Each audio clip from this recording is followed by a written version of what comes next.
the WWE Raw after WrestleMania 41 reaction live here on Wrestling Reaction. I told you guys we're going to do more of these live streams moving forward, and so figured we'd talk about everything that took place on Monday night in Las Vegas. A very notable Raw after WrestleMania. It hasn't always been the case.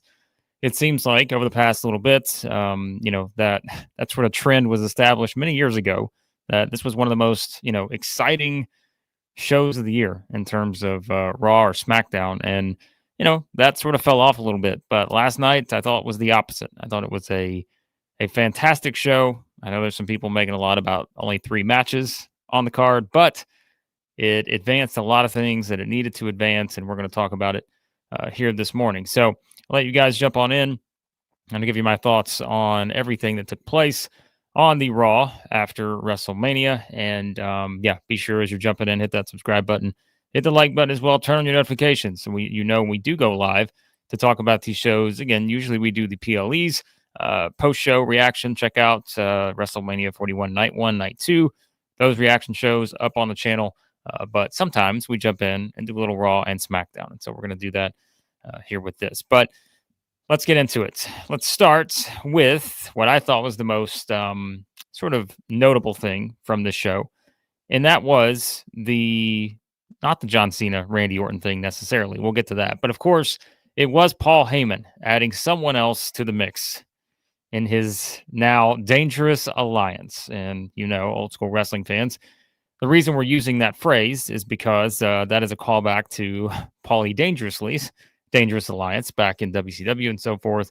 What a group he assembled there. And now it looks like Heyman is assembling his own group now.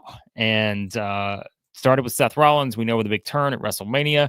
And then last night on Raw, it is Bron Breakker.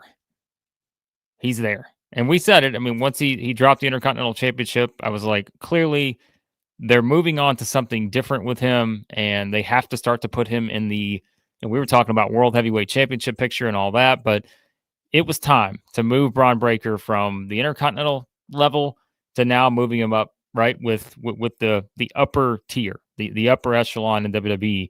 And that's what's happened now. I mean, your first opportunity to do that is you get to go out and be with Seth Rollins to take out Roman Reigns and CM Punk. And so that shows you what they think of Bron Breakker. It shows you what they're really going to try to do now, I think, with Paul Heyman. And this is great because you needed something, as we said, the Bloodline was sort of a situation where now that's cooled off for the first time in many years, right? We said you're coming out of WrestleMania and there's really not a huge hook with the Bloodline, whereas that's been the case for a while now. And now it's like, hey, you got something different. You got something different to work with. This is kind of the new Bloodline. This is Paul Heyman's new family. And so now we're going to see how it all plays out. But we'll talk more about it. Good to see you guys jumping in. Russell, Dominic's here. Yeah, appreciate you guys, as always, hopping in. We said we might do this after Raw, and, we wait until the next morning because sometimes it's just easier for me to catch up on things that way. But good to see Right Hand Cam here. Always enjoy jumping in. 10 out of 10. Yeah, I mean, you guys give your scores. If you're in the chat, anything, give your scores on what you think about this show last night. I thought it was a very much more exciting overall, I think, than probably WrestleMania 41 as a whole. Not to say that there weren't good things on the show, as we talked about, whether it was the main event of night 2, the main event of night 1, the opener of night 2. Sorry, John Cena and Cody Rhodes fans. That probably wasn't the high point for many people, but we'll talk about the whole John Cena thing here in just a second. But I thought it was one of the best Raw after WrestleManias they've ever done, to be honest with you. I just thought there were so many things, and we'll get to them, but there were so many things, I think, on this that was pretty tremendous. So, all right, Michael's got a comment here, and this will tie into what we're going to talk about more with this whole Paul Heyman and Seth Rollins and Bron Breakker thing. But Michael says he thinks Jacob Fatu is going to join Roman. Solo joins the Heyman Alliance with Roman getting a new wise man. Interesting, because I think what's going to eventually happen here, and this is just a wild guess as to where we get to eventually, right? But I think what's going to happen is you build up this Heyman Alliance thing, right? This new, whatever, you can call them the Dangerous Alliance if you want. But you build up this group to where eventually you've got to sort of get back to yet again, the bloodline can still not come back every single week, but you can still get the band back together like they did at Survivor Series last year, right? To where maybe group eventually is going to go up with maybe not every single member of the bloodline previously, but you could do that if you wanted to, and kind of a one-off type match eventually down the road. You could also just do a group that features Roman Reigns, CM Punk, everyone like that. You could put all these guys together, Cody on there, and all this sort of stuff because you're going to tie everybody together. And so now I think it's just a matter, though, until we get to that point, which feels like a little further down the road. If you're going to build this faction for Paul Heyman, you've got to have someone to go up against them, right? And so I think that's where obviously Punk, Reigns are going to be contenders for that. But eventually you're going to get probably some kind of multi-man match, I would think, coming out of it. And that's where, where does Jacob Fatu fit in? Where does Solo fit in? Do they tie into this story somehow? They're going to have their own little thing going, I think, coming out of WrestleMania here, because we know Jacob Fatu is the new champion, United States champion. And so they've still got to let that run its course, right? I'll tell you, Solo is someone who, and you guys know, we talked about him a lot on the channel. I think, to me, I think Solo's just kind of in a spot right now where I think there's some interesting things you can do with him to kind of reheat things back up after we know it wasn't the most well received. Whenever he was running the bloodline, the new version and all that. But I do think there are ways you can heat up Solo again. And maybe that's getting him back involved with Reigns, and maybe he joins this whole thing to go up against Heyman. And I don't know that everyone's going to cheer Solo, but I think there are ways you can kind of work with where he's at right now. But I think first you've got to get to that Jacob Fatu Solo match, which just seems to make the most sense given everything that we've been building towards. So again, the stuff we're talking about here is long term. We got to see who else is going to join this Heyman thing. And look, as this comment says here, does Austin Theory join? Like, I've seen a lot of people kind of make their own little dream Paul Heyman family members here and see, who all is going to be in the mix here. And I think it's a great question. There's a lot of ways you can go with this. You've already got kind of the main guy at the center. It's Seth Rollins. You've now got this up and comer like Bron Breakker. I've seen people, comparing this to the Evolution, right? Where you have Triple H, you had Ric Flair. But you also have the up and comers like a Batista and a Randy Orton and all that. And so I'm curious to see kind of how that's going to play out. So we'll see. But there's some interesting choices here. I saw Karrion Kross mentioned by some people. I think Karrion Kross, if you guys didn't see the promo, the viral promo that he did, whenever that was, after WrestleMania, I mean, it was the best thing I've ever seen Karrion Kross do. And so, hey, if you want to throw him into the mix somehow, like there's a lot of different options. So yeah, I think there's a lot you can work with. But JM says here, Raw was better than Mania. Excellent show last night. I agree. I think overall it seemed like, and I use the words focused. I think it's a much more focused show. It seemed like it tied the storylines together much better. But it's also, it is like it's your biggest opportunity to start that new direction. And they did that in so many spots. I thought on Raw. I mean, not just with this main event stuff, but so many other places, which we'll talk about. But I'm going to go 9.5 here. Rusev, we'll talk about him in just a second. I don't disagree with that. I thought it was an interesting way to reintroduce him with the New Day and Alpha Academy. I thought maybe it'd be more of like a one-on-one type setting where you bring him back. All right, he takes aim at, a top superstar or something like that. Not to knock those guys, but I thought maybe it would be more something like that. But we'll see what you guys think on Rusev here in a second, because he's someone else that I think is going to be a little interesting regarding some potential upcoming matches he has. But shout out to Ricky here. Hope you guys are doing well. Savage Resilience, good morning. Yep, appreciate you hopping in as always. Also appreciate you being a member here on the channel.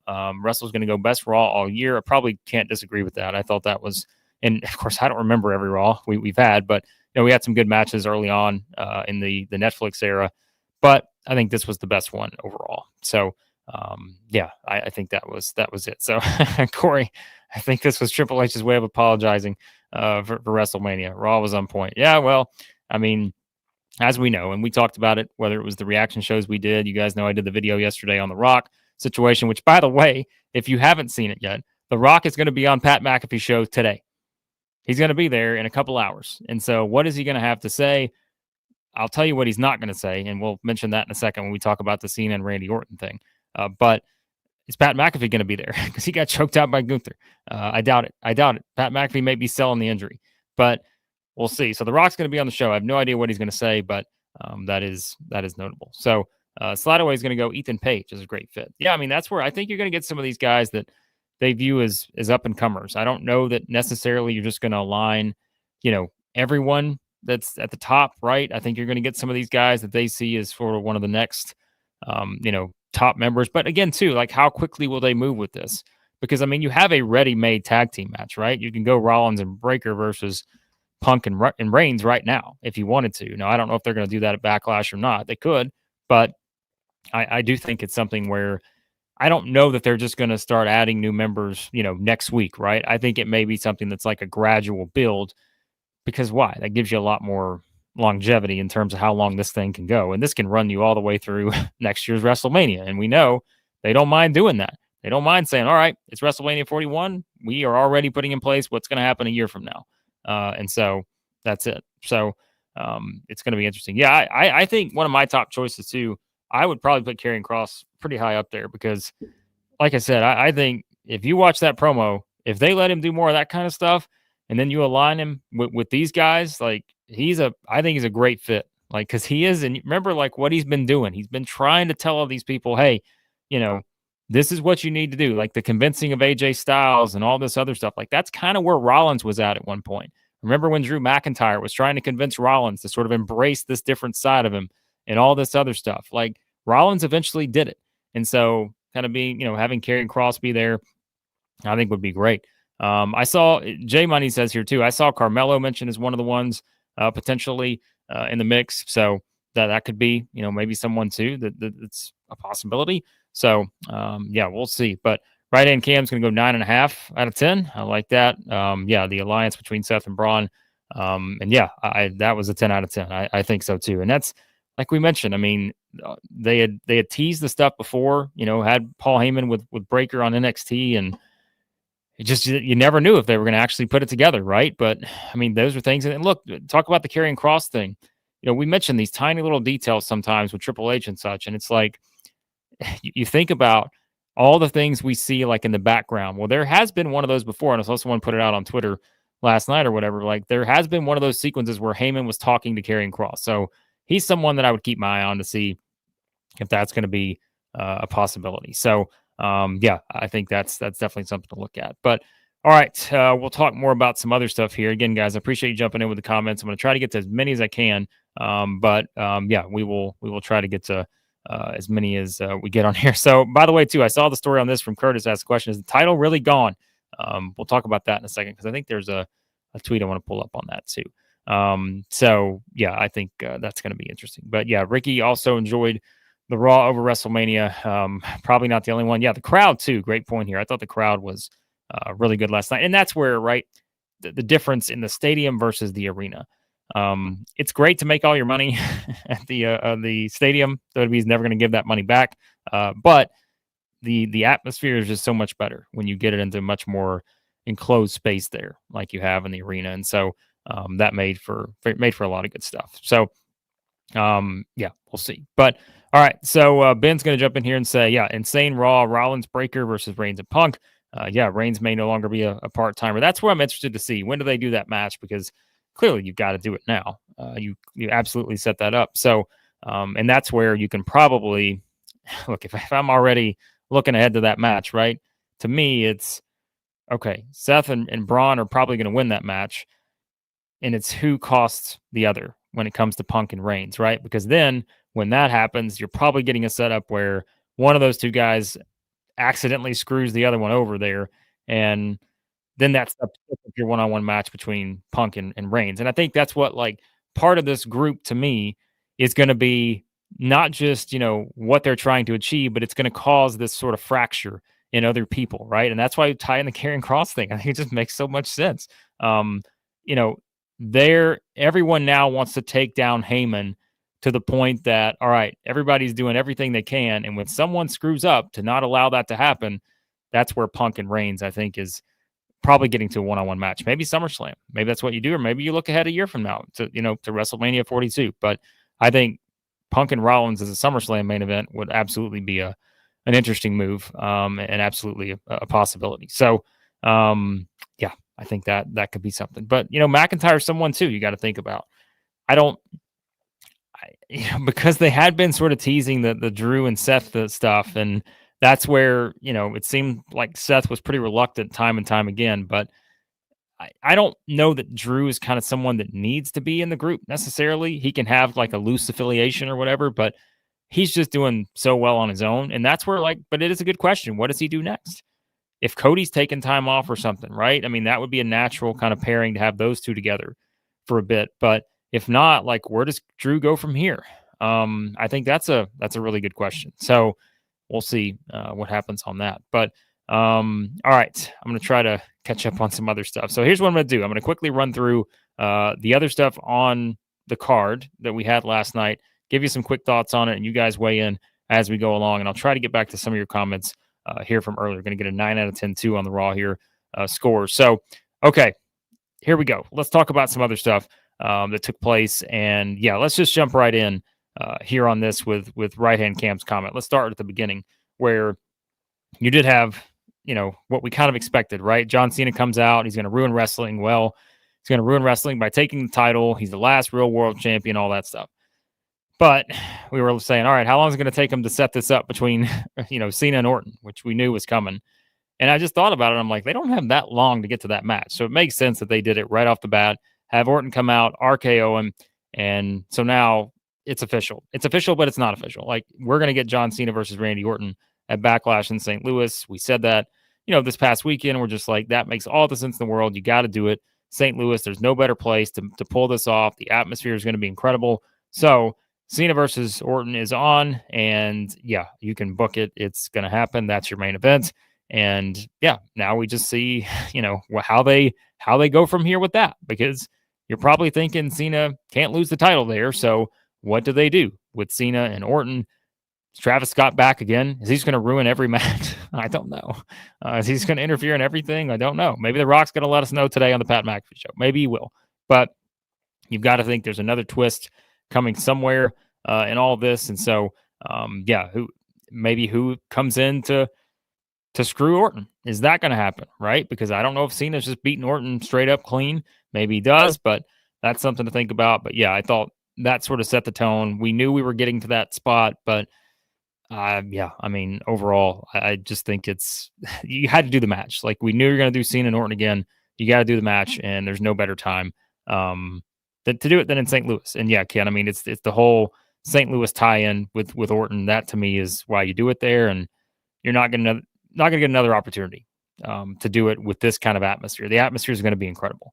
So yeah, so I think it's going to be pretty awesome. So all right, so we know we're getting Cena versus Orton at Backlash, and don't really have anything else to add on Cena, because we were saying, all right, could this be where they tie in The Rock again and all that? They didn't. There was just no mention of it.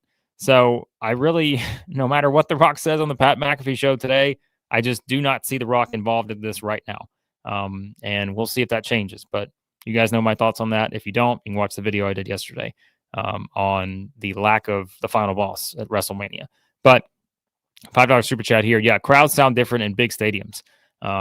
Yeah, people were chanting the whole time. And that was the thing. Someone who I know was there yesterday or this weekend, they were like, the crowd sounded great while we were there. And I'm like, it's so hard for it to translate sometimes just over the broadcast when you do have such those big stadiums and, trying to get the sound right and all that. It's not always easy to do. And so, but yeah, from what I heard, people are there like, man, crowd was tremendous at the stadium itself. So it just doesn't always come through on the broadcast. But hey, I really appreciate the super chat on that. And so, yeah, we'll see what happens there. And I mean, Ben asked, what if Cena has a short title run? That's where, they've announced all these additional dates for Cena on his schedule and everything. And I'm like, I know it's the tour. And last night, what he said, 27 dates left, I think.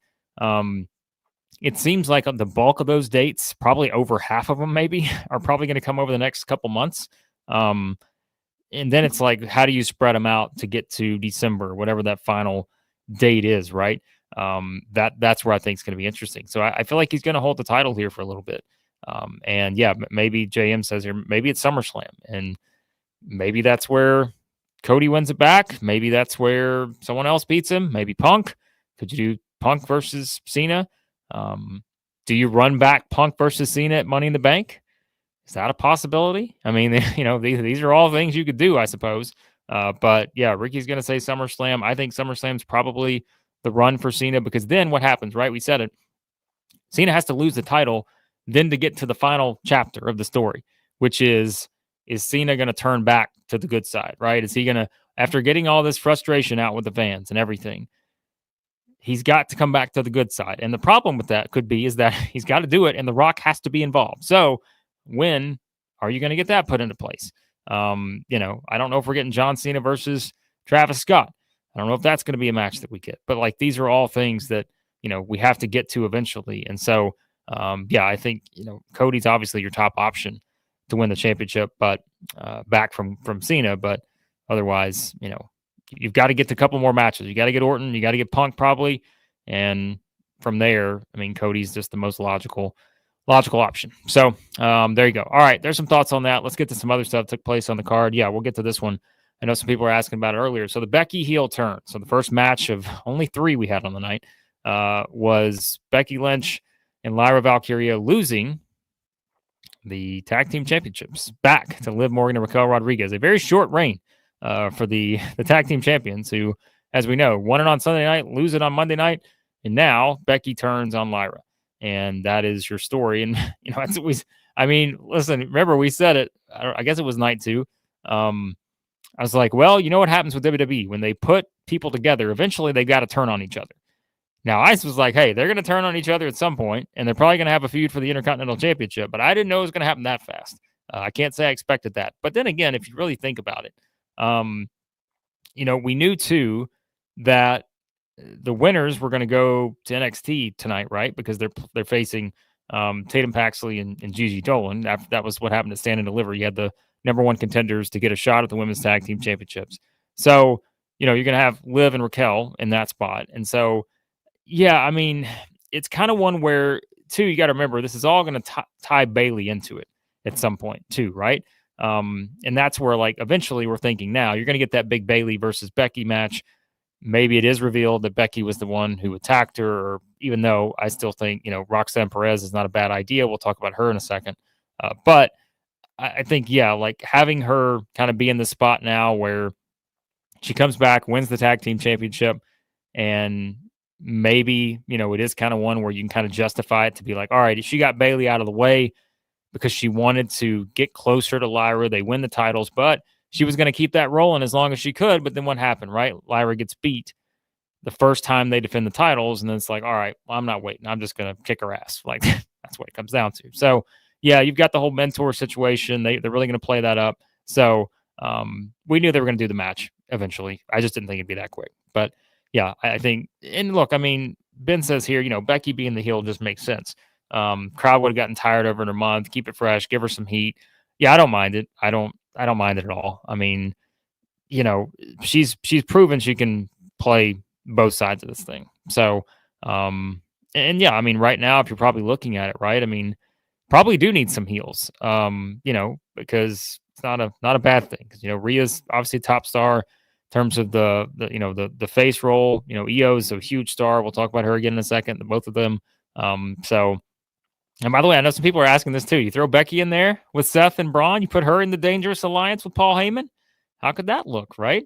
Yeah, something to think about. So, obviously, you think back to the Dangerous Alliance and WCW or whatever. I mean, who all you had there? You had Rick Rude, you had Austin, you had Larry Sabisco, Arn Anderson, Bobby Eaton, Medusa was in there at some point, right?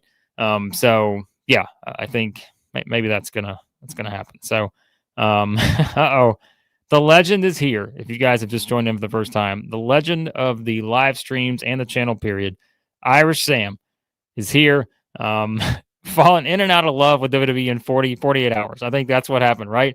Fall out, back in. Just when they think you're out, they pull you back in, right?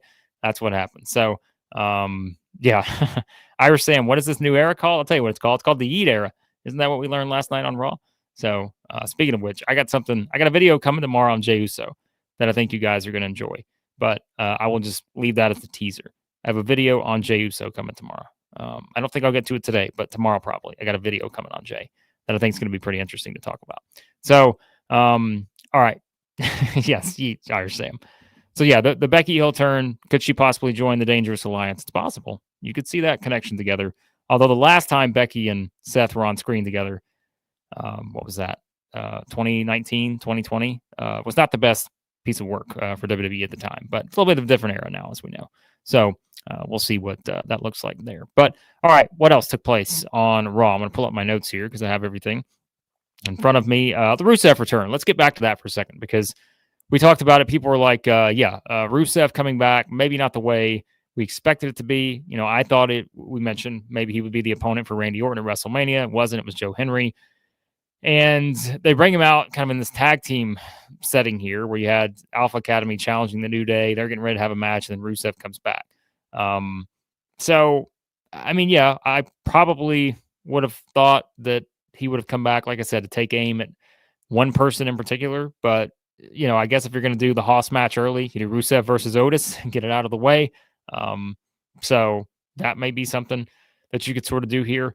And just kind of get that out of the way early, but make him look strong against a big guy. But, you know, there are some huge matches that Rusev can have, right? I mean, Bronson Reed, I think, was tweeting afterwards, you know, kind of curious. Okay, give me Rusev versus Bronson Reed whenever Reed's back. That would obviously be tremendous. I think that's going to be pretty awesome to see, probably as a possibility. I know some people are pushing. Could you throw Rusev in the Heyman faction?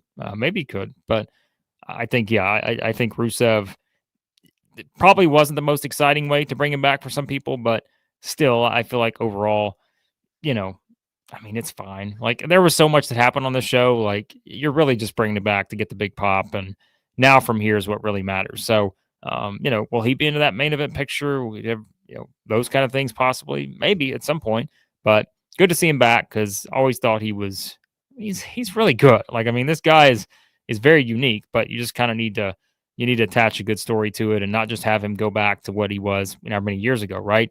I don't think you just go through where he's just beating up jobbers for 6 weeks. I don't think that's going to happen, but still, there's some meat on the bone. There's some hoss fights to be had with Rusev, and it's just a matter of how quickly they get to some of these. So, so Rusev's back, and we all knew that was coming there. So, all right, some other stuff. Let's jump into an order here. Oh yeah, so we did have IYO SKY and Stephanie Vaquer had their match, and I mean, hey, that was kind of a preview of what's to come in the women's division for the next little bit. I think, you know, certainly you bring in Roxanne, who got involved there. Julia gets involved. Rhea's involved. That was kind of Triple H's way of being like, hey, come on. Like, our women's division, we're okay.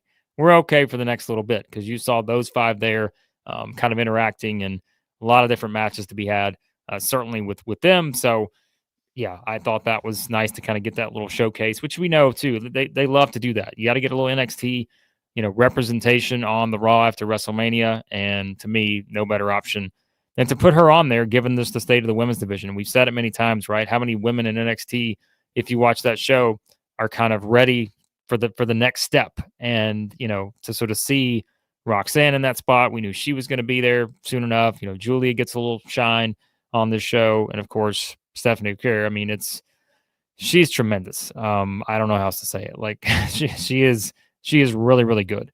And so, I think you got a lot of different women's matches that you can work with. And I'm sure Triple H is sitting there saying, how do we just, you know, you got years worth of stuff probably with the current state of the women's division and all that. So, I think it's going to be pretty tremendous to see how that keeps growing. And, you know, there are other people too that are still developing in NXT that are eventually going to be bigger stars. So Ben's going to go Roxanne, needing the rocket on her back.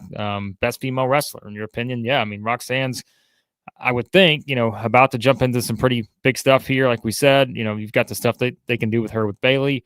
You know, certainly the way they played this up last night, you know, you can have her and IYO interacting. She could be a possible, you know, championship contender soon. So, it was a good match. Yeah, they gave him some time, and it was a good match. Then you kind of had the interference and all that, which, I mean, we probably all knew that was going to happen, right? You got your two champions, probably not going to be a winner. You knew there was going to be some interference, just didn't know who it was going to beat.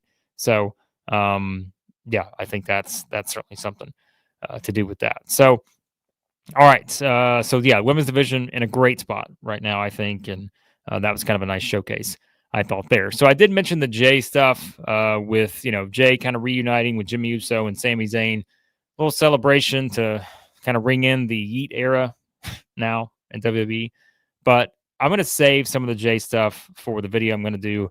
Like I said, tomorrow is currently the plan. Don't hold me to that, but that is the plan right now because I do think there was something interesting with the Jey segment that I want to kind of highlight. So yeah, we'll save some of that. There's your teaser if you want to subscribe. There's your teaser to get an idea of kind of what I may have in the works there on that one. Thought it was a pretty notable segment, even though it seemed to not be, if that makes sense. All right, Gunther. Slideaway is going to bring it up here. Great segue because that's where I was going to go next. So, yeah, Gunther just taking out Michael Cole and Pat McAfee. Immediately, I'm thinking, all right, Gunther goes from losing the championship to now getting ready to take on Pat McAfee in a match. And so, will they do Gunther versus Pat McAfee? Will that happen? It's possible. We know Pat can get in the ring, but I think it was kind of interesting the way they pushed this, I thought, in terms of looking at the possibilities now as you move forward because as we said, Gunther wasn't just going to come out and walk out all smiles and happy. Like he just tapped out. He got embarrassed at WrestleMania by tapping out to Jey Uso. And now you've kind of got a scenario where, okay, Michael Cole's kind of pushing the idea that, hey, we can't even do our jobs. We can't have opinions without feeling like we're going to get attacked and all this other stuff, which I think is kind of an interesting dynamic here that they're adding into the story. But now, and you guys I can tell you guys in the comments, by the way, just quickly, you're picking up on the Jey Uso thing that I have in mind here. But still, I think you'll enjoy the video, even though you probably know where I'm headed with that. But I think overall, the Gunther thing to me, and this is a great question here. I'm going to pull it up here. Let's see where it's at. Oh, okay. Sorry. I already had it on the screen. It's like too many comments to go through. Slide away. Yes. Could it lead to the Goldberg match, right? Is that the big thing next for Gunther? We know Goldberg's training for the final match. We don't know when it's going to be, but you've got to think that Gunther is going to eventually get that match with Goldberg. And is this where, all of a sudden Big Bill Goldberg's coming out to save the announce team or something like that? That could be a possibility for sure. But yeah, I thought this was a very nice way to do it because it was one you weren't expecting, right? You knew Gunther was going to be pissed. You didn't know what he was going to do. And now he comes out and boom, like he just takes out the announce team, just caught us off guard. Jey has this celebration. It was the breaking point for Gunther. He's like, all right, not only did I get embarrassed at WrestleMania, I just had to watch this guy celebrate, talk about the Yeet era, all this other stuff. Like, he's like, you know what? That's bullshit. I'm coming out. I'm taking out whoever. Michael Cole is excited about this. Pat McAfee, they're yeeting, all this other stuff. They're done. I like that. I thought that was great. So, yeah, that was, again, another nice development on this show that really kind of caught you off guard a little bit, but in a good way for sure. So, and then quickly, just the main event. Penta and Dominic Mysterio. There were some people thinking that Penta was going to win the title here. I was like, man, they already had one title change earlier. I don't know if they're going to do two, after crowning the new champion, but I just think having the title on Dominic, we know is going to kind of lead to the best part of this, which is you saw Finn Balor's reaction. JD McDonough makes his return here to help Dominic retain. The Judgment Day's all on the same page, right? Except for Finn. And we just kind of see the reluctant Finn Balor he doesn't want to join in on the celebration, all this other stuff. And so, yeah, I think we know where we're headed. We're going to get that big, Balor versus Dominic match. And man, it's just so wild to see like the crowd reaction to Dominic, right? How's it going to carry over past this week? I think that's what's interesting because we always know the WrestleMania crowds can give you something different, but I think Dominic, like the people are behind him now, and it just hasn't been this weekend. You've started to see some of that build and all that. And so, yeah, keeping the title to me on him, I think is the best move. And yeah, I mean, he's over, Ben. That's all that matters, right? I mean, he's going to have a nice little run here. And, whether it's Balor that takes it from him or someone else, yeah, I think he's kind of in a good spot. And, Penta's someone too. Penta just doesn't need the title right now. Like Penta is just an attraction on his own. He doesn't need the championship at the moment. So I think Penta's going to be just fine. Just, everything that comes along with Penta, it's the full package there. So yeah, I think that was pretty expected to see Dominic win. And again, you have another sort of surprise in that JD makes his return. And so now the Judgment Day's on the same page and all that. So there you go. There were just kind of my notes on Raw as a whole. And we'll get back to what you guys are talking about here with some other stuff. Any questions, comments you have. But hey, appreciate you here. Yeah, Dirk John and Imbus waiting for the live to take. Yeah, you guys know I said I'm going to try to do more live stuff. And it will not probably happen every single week after Raw and SmackDown, right after the show, like we do the PLEs. But sometimes the morning after, I can jump on and do these. And so it's fun when we can. And of course, you'll have the usual videos elsewhere with the other stuff. So yeah, we'll talk more about that. But Ken's going to have a good theory here. Hear me out. Rollins wins the World Heavyweight Championship.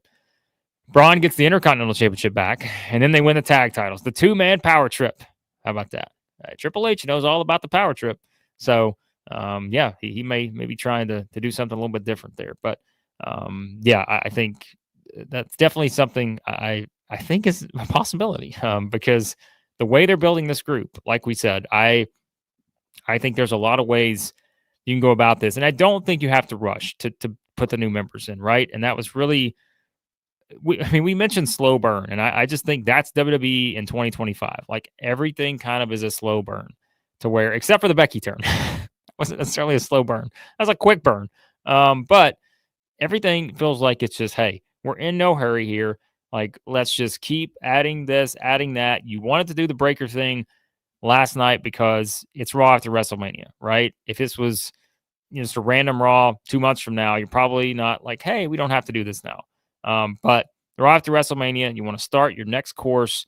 The road to WrestleMania 42 has begun. And so now you kind of, immediately build that up. And I think it's the smart move, but I don't think you have to rush to necessarily get new members involved. So if they want to find stuff to do with Rollins and Breaker for a while, we know they got the match against Punk and Reigns. There's other combinations that are going to be coming after them. So yeah, I think you can absolutely do so much with this group. And that's where having Paul Heyman pulling the strings, you never know what can happen. Is it a new member? Is it just a new little wrinkle added in? It's going to be great. This is something new. It's fresh.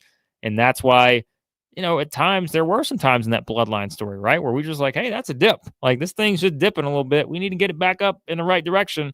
This is fresh. This is something new. We haven't seen it before in this iteration, right? Like you said, you could certainly go back to the Dangerous Alliance of WCW and all that, but we haven't seen this before.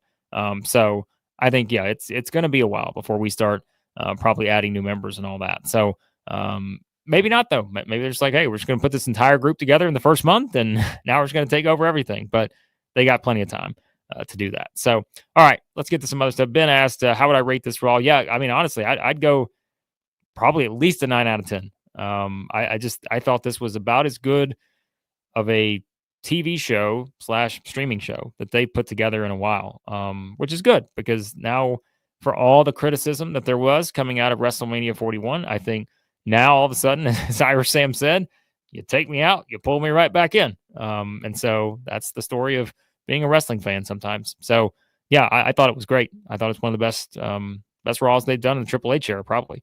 So really good stuff. Yeah, appreciate you, Irish Sam. I love the lives. Keep them up. Yep, going to keep doing them as much as I can here. So yeah, always have fun with these. And of course, you'll still get the usual videos as well with my thoughts on certain topics and everything like that. So Slideway asked, well, will Punk become a champion this year? Good question. And that's where, like, we think about John Cena retiring. When's Punk going to retire? How much longer could he do this, right? And remember, I think there was a story out there. We talked about it last week, maybe sometime. There was a story out there about Punk saying like, hey, WWE want him to sign a new 5-year contract or something like that. And he was like, I'm not sure about that. That's a long time, right? The body's starting to get some, more wear and tear and all this other stuff. So if Punk's going to win the title again, you would think that's where you can maybe tie in some of this stuff now. Like I said, I've got to assume he's going to challenge Cena for the championship at some point this year. If he wins it, hey, that'd be kind of ironic, wouldn't it? That Punk's the person who takes it away from Cena when, you kind of think about it, the opposite reverse effect back at Money in the Bank back in the day, right? Where it was Punk taking the title and leaving WWE. If you think about that whole dynamic, right? That was the threat that he was going to take the championship, leave WWE. And now it's kind of the opposite where Cena's thinking about, hey, I'm going to keep the championship. I'm retiring, ruin WWE and all this other stuff. So it's flipped a little bit. if you do that dynamic. So possible. I don't know. I think that's where too, like if Rollins wins the World Heavyweight Championship back, then you've got Punk potentially winning the title from Rollins. But will he win it this year? Right now, I'm going to say no. I'm going to say it happens next year. But then again, I mean, Punk's a year older at that point, so I don't know. Something to see. So, all right. Well, Reigns has been asked. Got to start building back up again, right? No way he'll continue to put over others. Needs to be back on top. Well, it depends on his schedule. I mean, that's really probably what it comes down to. But hey, I mean, we mentioned the combination of the tag team match with Rollins and Breakker versus Punk and Reigns. Braun Breaker versus Roman Reigns now absolutely seems like a surefire singles match at some point this year. And you want to talk about an opportunity for Braun. I mean, man, if he beats Roman Reigns, you got the two spears coming at each other here. Put Goldberg in there. I'm just kidding. I don't know if that's going to happen. But, I mean, hey, that's where, like, you start to look at the possible matches for Reigns here, and that's another one you put on there. So, yeah, that's something else to think about. There's no question about it. So, all right, let's look at some other stuff here when it comes to this. Let's see what else you guys have here on that. All right, let's see what we got. Ben asked Cody Rhodes coming back into the Royal Rumble. I feel like that's a long time. I think Cody's got to come back before then. But we said it wouldn't be surprised if he could take a little time off here. I do still think it probably, if you're going to do the Cena-Cody rematch, SummerSlam seems like a pretty good guess. And that's where, I mean, think about this, right? If you have Cena versus Cody at SummerSlam, and you have Reigns versus Punk maybe at SummerSlam, I mean, that's a loaded SummerSlam, right? So I think that's something to consider for sure. So, and by the way, I'm trying to remember this. Remember this, guy. So I was like, wait a minute, my dates were messed up.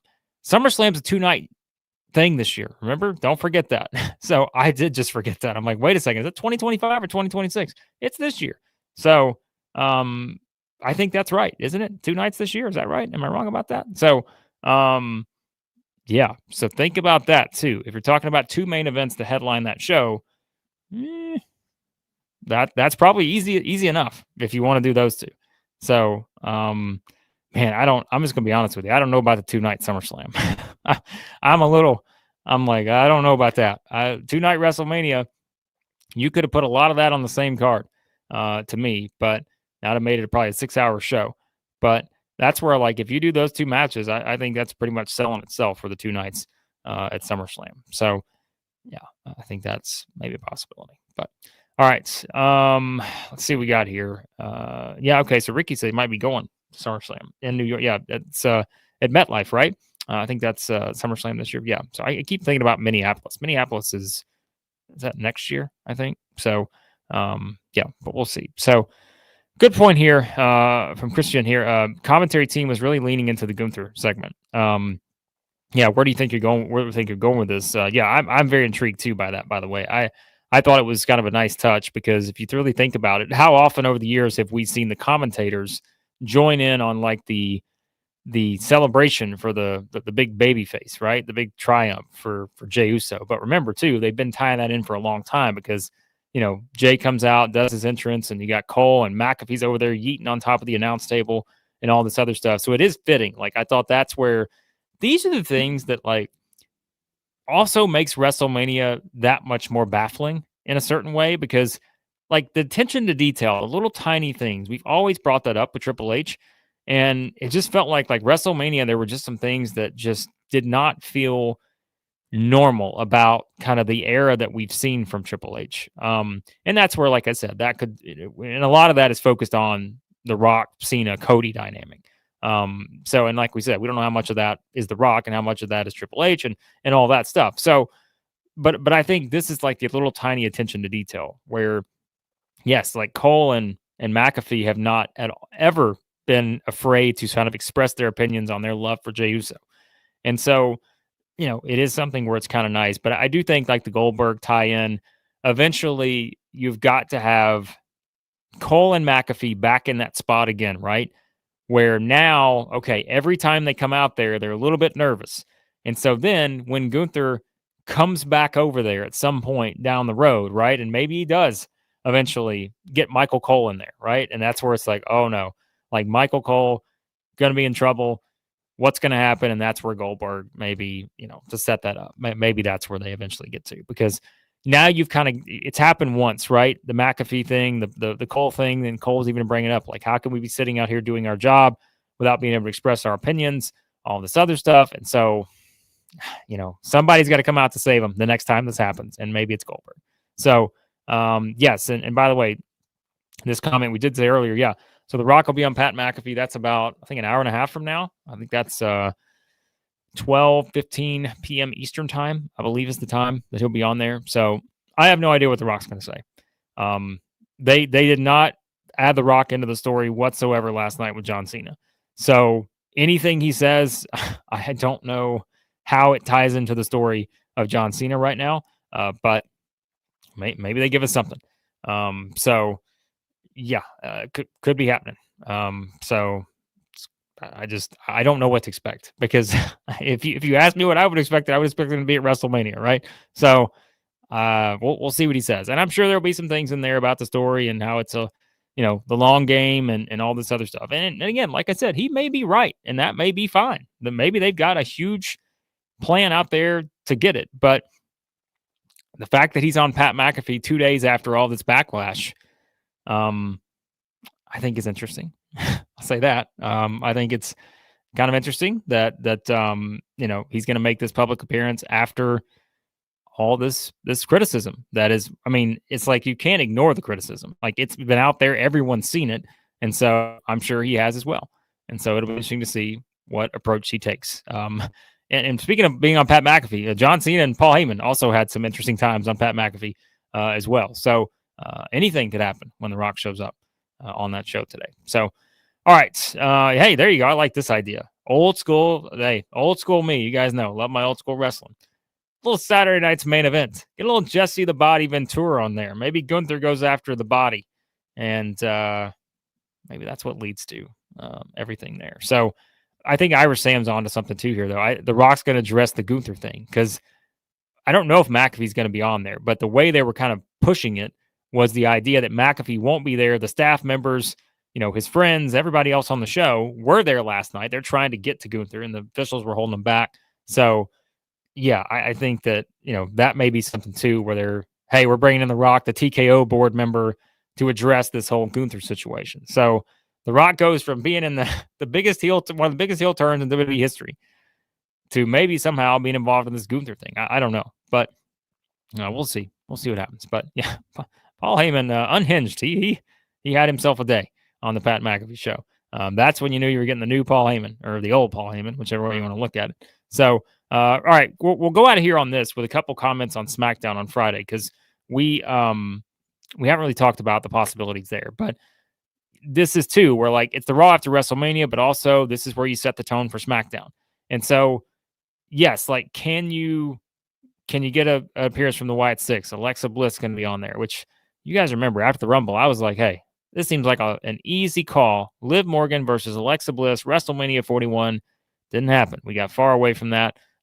So I think, could you see them on there? That would be a good time to reintroduce them. I think they haven't been on there in a while. We know there was, mentions of like an injury or something like that, but you got to get Alexa Bliss back in there too. I feel like she's so over.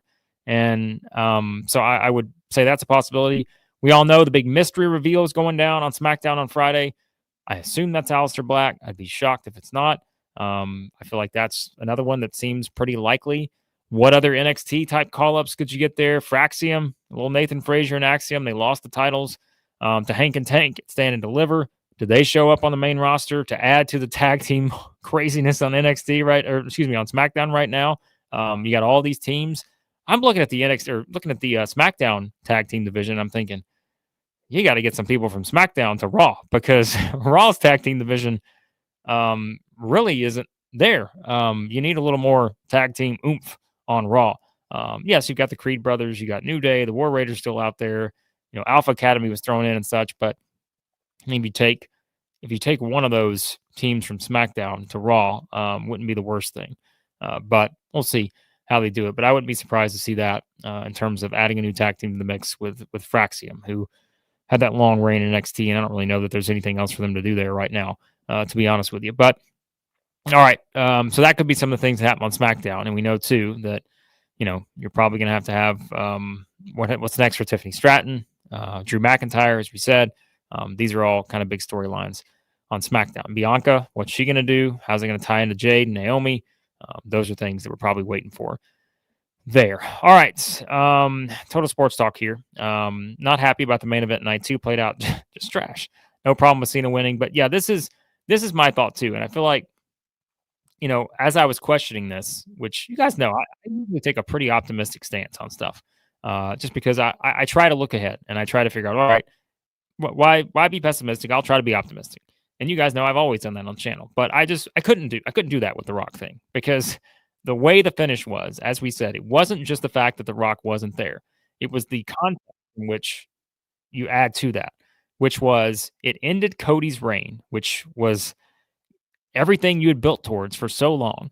And that ended the reign was the Travis Scott interference, a title shot, and a kick to the balls. That's what ended Cody's reign. That finish right there, which I know some people are like, man, it just made Cody look bad. And I think that's part of it, right? He had already been getting booed and those kind of things, and that's how he goes out as the champion. That can be a pretty tough thing in terms of like, how does the crowd respond? And that's why I think him going away for a little bit is the best idea, because you don't immediately bring him back. You don't want to possibly keep that momentum going. And so, yes, Cena winning was the right call. I would even go close to saying 100% right call. But the way they did it, there's every understandable reason why people should be able to criticize that, because I just didn't think it was the best. And Travis Scott is going to now go down as someone who played one of the biggest roles in one of the most monumental achievements in the history of the company, a 17-time world champion. And so it's tough. It's tough to look back on and feel like there's, we should just be optimistic about that, because it's hard. But their optimism came back after that Raw last night. I'm a little more optimistic than I was before, because it was a great show. So Corey asks, will SmackDown be just as good as Raw? It's going to be hard to top. I don't think so. SmackDown, listen, I got nothing against SmackDown, but I'd like to see SmackDown go back to 2 hours. I think 3 hours is just too long for that show right now. I just think it's just, and I know we're gonna get back to that soon, right? Because I think it was June. Is it June? Do we go back to 2 hours for SmackDown? I just think it's a long show at 3 hours, and I feel like it's just Raw now has the luxury where it doesn't have to go that full 3 hours all the time, and so I don't know. SmackDown's just, it's tough. Even though Raw's runtime, I feel like gets up there a little bit, but it's just an easier, digestible show. And I think it's just a roster construction too. Like you've just got, it's very, obviously we talk about the storylines that are happening on Raw right now. And, they're some of the top storylines in the company, period. And meanwhile, SmackDown had some of that too, but I just think a 2 hour SmackDown is much more manageable right now than it would be vice versa. So, all right. Let's see what else we've got here. Let's see. I'm going to try to pull up some of these. But again, guys, if you're jumping in for the first time, do me a favor, hit that subscribe button. If you're also in here too, hit that like button. Helps out the channel a lot. And yeah, I do appreciate you guys as always. All right, let's see what else we've got here on this. Kendall here. Yeah, appreciate you, Kendall. Pure analysis, no gimmicks, just facts. Yeah, I don't try to play the gimmicks here. I just try to tell you what I think, because I always say this is how I talk with my friends that enjoy wrestling. Like, I just want to tell you what I think. I don't care. You don't have to agree with me. I'm not trying to sell you anything. Like, it's just, hey, this is what I think. I'm not always going to be right, and I don't care. I just want to tell you because I like this stuff. I enjoy it. So, yeah, I hope you guys do too. So, all right. People are asking, is Cody going to turn heel when he returns? I don't think so. I think it's still way too early for that. Even though I know he got booed and I say it's way too early, but I just keep thinking you can't afford to really have Cody in that spot right now. If you were going to do it, like, you should have, I don't know, like, to me, I just go back to everything in Elimination Chamber. I'm just so baffled by this whole thing and how it played out at WrestleMania. Again, not based on who won. It's just really the way they did it, because you could have easily done this whole thing at WrestleMania, not even done it at Elimination Chamber. I said you could have seen a turn heel at WrestleMania, shocking moment, That's how you end the show. Can't believe Cena just turned heel to win 17. All this, and but I don't know. So I think Cody right now probably not in a position to do that, and I don't think they want him to do that just yet. But it's going to happen at some point in the future. I just don't think it's now. Now's not the time. They still need top merch seller Cody Rhodes at the top on that. So, yeah, this was my thought. I think just even with what happened on the Raw Netflix debut, remember we had Cody and Rock hug, which was another bizarre moment I didn't bring up in the video yesterday, but that also just made no sense. I don't know what we're doing here, but still, yes, like Cody has been The Rock's biggest rival for however long now, minus the hug and the tequila drinking, the Raw Netflix debut. And so him ending Cody's run he beat Cody last year. We can't forget that. He pinned Cody a year ago. Him ending the run just would have made all the sense in the world. But nonetheless, it didn't happen that way. So, hey, new to the channel, appreciate you. Yeah, hey, hit the subscribe button. Hope you're enjoying it and all that. So, but yeah, I think it's certainly something we're going to find out with the whole stuff on that. Why do you feel Cody why did Cody get booed? Appreciate his reign became stale. Why do you think this happened? I just think we always knew when you had the Cena tie-in, no matter whether Cena was cheered or booed, Cody was going to get booed too, because people wanted to root for history, and you want to be a part of history. And so you can understand why there was certain contingent of fans who just wanted to see Cena win it, because they're like, hey, I get to be part of this. I get to be part of the guy who just won number 17. And so whether it was the SmackDown before, whether, any of these stops, Cody was always going to get booed, no matter where Cody was at in his story, right? Like he was always going to get booed some way, shape, or form in this thing, because it's John Cena. Now, if Cody had been facing, whoever else, like it's a much different setup, but it's Cena. Like no matter whether you turn him heel or not, he's going to get cheered. And it's always been the same, right? Let's go Cena. Cena sucks. Like you get the same chance. But I just think Cody was kind of in a no-win situation because he wasn't always going to get cheered over Cena. And so I don't think maybe it's that much more than that. I just think it was just the dynamic which he was put into, because like I said too, after you had The Rock and John Cena unite, they became the cool heels. Like we're talking about, all right, the new NWO's here and all this other stuff. And then what happened? The Rock nowhere to be found on the road to WrestleMania. So yeah, I mean, I think that's certainly part of the equation. So, but we'll see. All right, guys. I think we're going to hop off here shortly. I like to keep these under an hour. That way, if anyone wants to go back and watch or listen, it doesn't look too intimidating by going over an hour. But yeah, we'll see. And Ryan asked the question, do you think that the Cena boos will ramp up now that chasing 17 is in the past? That's a great question. Because if you kind of go the way they did last night, Cena is going to get booed out of the building. Like it's going to be just one of the loudest boos you've ever heard for Cena at Backlash in St. Louis because of the Randy Orton tie-in. So I just think, yeah, like the boos are going to be there because, like I said, now the story is, all right, we're going to keep booing John Cena because, yeah, like history's in the past. It's in the rear view, right? But now how do we get Cena back to the good side? How do we get John Cena back to Mr. Hustle, loyalty, and respect? That's what WWE's got to work on for the next, 8 months. So how do they get there? I have no idea. I have no clue because I felt like we knew what we were getting with everything else that was Cena so far, and we just haven't. It hasn't turned out that way except for the win. We knew we were getting the win. We just didn't know where this was going to go. But like I said, he's going to have matches against Orton, Punk. He's going to get booed in both of those. Punk and Orton are going to get the cheers. But you're still going to have people cheer Cena. It's going to happen because it's John Cena. So the way it works, and I think that's where we go from here, guys. So, all right, guys. I appreciate you hopping in. Like I said, I hope to do more of these live things. Some of them may not be around the shows. We may do stuff throughout the week, reacting to the big news of the day, all this other stuff, because you guys seem to enjoy these a lot more.